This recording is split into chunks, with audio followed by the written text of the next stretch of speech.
Assalamualaikum warahmatullahi wabarakatuh. Om Swastiastu dan salam sejahtera untuk kita semua. Kami dari kelompok 1 akan mempresentasikan tentang hakikat filsafat ilmu. Adapun anggota kelompok 1 yaitu saya, Redi Mas Gilang Pangestu, Okta Alivia, Cafai Ngesti, dan juga Ilham Danus Setiaji. Berikut adalah pokok pembahasan kita kali ini. Baik, yang pertama tentang definisi filsafat ilmu. Filsafat merupakan cara pikir yang kompleks, suatu pandangan atau teori yang sering tidak bertujuan praktis tetapi teoritis. Ilmu yang artinya pengetahuan yang tersusun secara sistematis, logis dengan menggunakan metode tertentu yang bersifat empiris. Filsafat ilmu merupakan telah kritis terhadap metode yang digunakan oleh ilmu tertentu, terhadap lambang-lambang dan struktur penalaran tentang sistem lambang yang digunakan.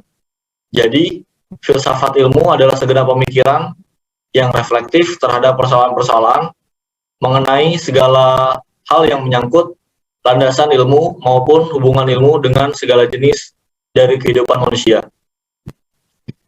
Lalu pendekatannya ada sistematis yang di dalamnya ada metafisika, epistemologi, metodologi, logika, etika, estetika, serta sejarah filsafat.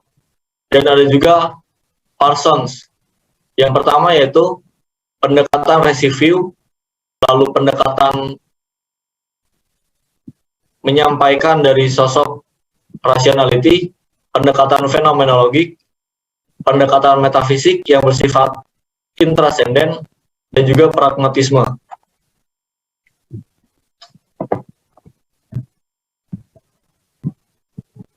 Berikutnya tentang cara kerja dan juga landasan akan dijelaskan oleh Ilham Danus Setiaji. Baik, yang ketiga ada cara kerja filsafat ilmu. Cara kerja filsafat ilmu ada 3. Yang pertama, filsafat ilmu pengetahuan bertugas meneliti dan menggali sebab-sebab pertama dari gejala ilmu pengetahuan. Yang kedua, cara kerja bertitik pangkal pada uraian ilmu-ilmu pengetahuan sehingga melalui jalan reduksi dapat mencapai pokok-pokok inti yang memungkinkannya. Yang ketiga, cara kerja yang bertitik pangkal pada pengalaman manusia yang mencari dan bertanya tentang segala sesuatu. Kemudian, poin selanjutnya ada landasan. Landasan filsafat ilmu ada 3. Yang pertama, filsafat menyelidiki seluruh kenyataan. Yang kedua, batas-batas pengetahuan tentang asal dan jenis-jenis pengetahuan dibicarakan dalam epistemologi. Aksiologi, yaitu cabang filsafat yang mempelajari tentang nilai secara umum.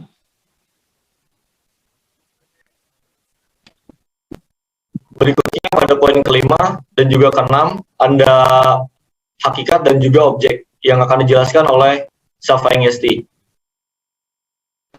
Baik, di sini saya akan menjelaskan poin nomor 5 dan nomor 6. Nomor 5, hakikat.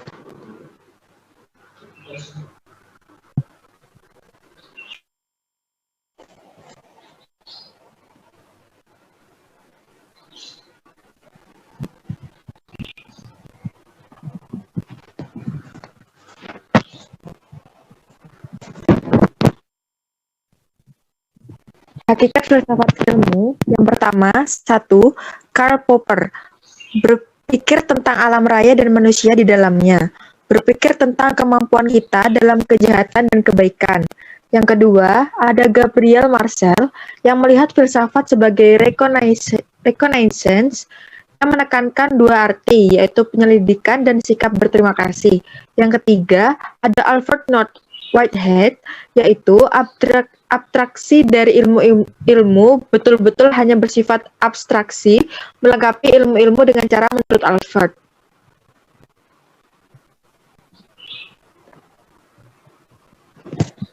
Untuk poin ke-6 ada objek, yaitu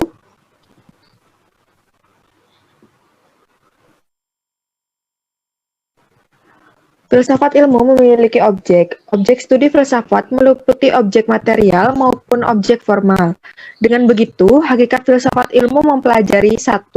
Isi alam semesta mulai dari mineral. Yang kedua ada benda hidup. Yang ketiga ada sang pencipta atau cause prima. Objek filsafat tersebut ingin mempelajari baik secara fragmental maupun secara integral. Ya, dan poin-poin terakhir kali ini ada nilai dan juga kesimpulan atas presentasi kali ini yang akan dijelaskan oleh Octavia. Baik, terima kasih. Di sini saya akan menjelaskan tentang poin ketujuh, yaitu nilai. Nah, nilai di sini adalah nilai filsafat ilmu. Yang pertama itu ada tanggung jawab sosial ilmuwan. Nah, sikap sosial seorang ilmuwan adalah konsisten dengan proses penelitian keilmuan yang dilakukan. Kemudian ada poin kedua, yaitu ilmu dan moral, yaitu masalah moral sangat berkaitan dengan penggunaan ilmu pengetahuan. Sedangkan poin ketiga ada nuklir dan pikiran moral. Seorang ilmuwan tidak boleh berpaku tangan. Dia harus memilih sikap berpihak pada kemanusiaan. Kemudian kita berlanjut pada poin ke-8, yaitu kesimpulan. Di sini ada kesimpulan dari presentasi kita kali ini. Nah, di sini ada 4 poin, yaitu yang pertama adalah bahwa filsafat ilmu adalah segenap pemikiran yang reflektif terhadap persoalan-persoalan mengenai segala hal yang menyangkut landasan ilmu maupun hubungan ilmu dengan segala segi dari kehidupan manusia. Kemudian poin kedua ada pendekatan sistematis agar mencapai materi yang sahih dan valid sebagai filsafat ilmu.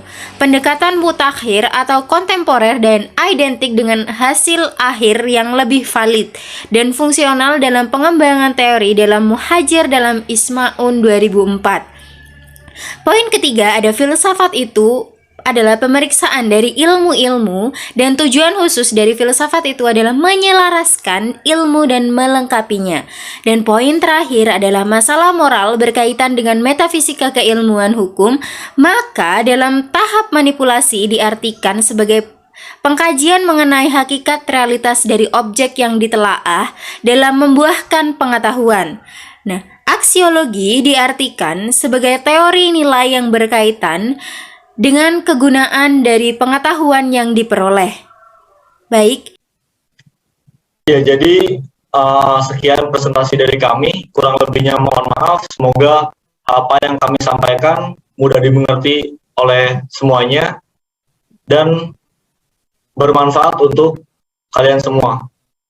Terima kasih dan wabillahi taufiq wal hidayah. Wassalamualaikum warahmatullahi wabarakatuh. Om Swastiastu dan salam sejahtera.